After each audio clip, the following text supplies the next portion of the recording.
In today's video, I'm going to teach you how to create a dropdown in a Notion database.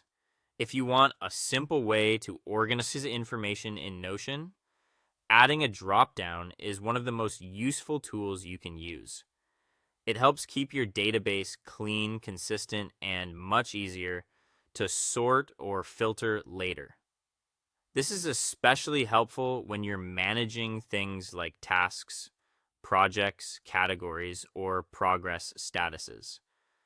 To get started, open the Notion database where you want the dropdown to appear. This could be a table you use for task management, a project tracker, or any other database where you want to standardize information.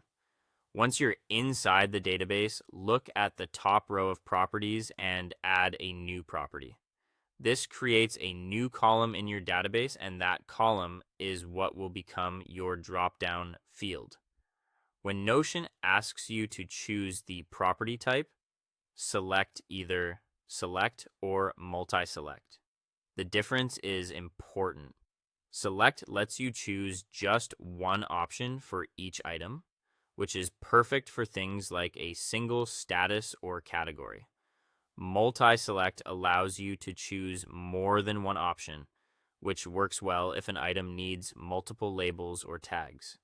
After choosing the property type, start adding your drop-down options. These are the values that will appear when you click the field in a database item. For example, you might create options such as to do in progress, and complete for statuses, or different category names depending on how your database is set up. Try to keep the options clear and consistent so everything stays easy to understand. If needed, choose colors for each option. This step is optional, but it can make your database much more visual and easier to scan at a glance. For example, you might use one color for urgent items, another for completed items, and another for work that is still active. Color coding can save time when you're reviewing a large database. Once the dropdown is set up, click into any database item and choose one option from the dropdown.